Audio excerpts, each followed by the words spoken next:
নেশা সমাজের জন্য একটা বড় চ্যালেঞ্জ। যুব সমাজের একটা বড় অংশ নেশায় আসক্ত। এই যুব সমাজকে নেশা মুক্ত করতে সরকার নানা পদক্ষেপ নিচ্ছে, জানিয়েছেন সমাজ কল্যাণ ও সমাজ শিক্ষামন্ত্রী টিঙ্কু রায়। আজ আগরতলা মেলার মাঠে ডিআইএসএ কার্যালয়ে সেলাই মেশিন প্রদান অনুষ্ঠানে সূচনা করে তিনি এই কথা বলেন। নেশামুক্ত ভারত অভিযানের অঙ্গ হিসেবে নেশার কবল থেকে যেসব যুবক যুবতী স্বাভাবিক জীবনে ফিরে এসেছেন তাদের থেকে 25 জনকে বাছাই করে 10 দিনের সেলাই প্রশিক্ষণের পর আজ তাদের হাতে মেশিন তুলে দেওয়া হয়।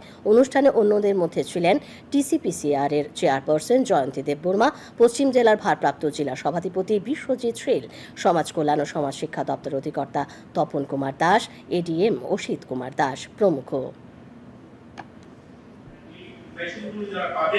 আপনাদের কাছে অনুরোধ থাকবে, আপনারা নেশা আর করবেন না, সেই সংকল্প নিয়ে আপনাদের নতুন কর্মজীবনে আপনারা শুরু করুন। আমরা আপনাদের সঙ্গে থাকবো।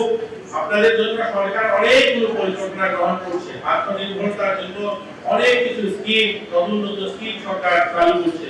স্বাবলম্বন রয়েছে, টিএনজিপি রয়েছে, মুদ্রা রয়েছে, অসংখ্য অগণিত জায়গায় রয়েছে। মায়েরার জন্য, দিদিরার জন্য এখানে অনেক মহিলারাও আজকাল নেশা করছে। এই মহিলাদের জন্য আজকে সরকার কত কিছু করছে। আমাদের রাজ্যে প্রায় 50,000-এরও বেশি মহিলা গ্রুপ তৈরি হয়েছে। আপনারা সেই সব গ্রুপে সামিল হন।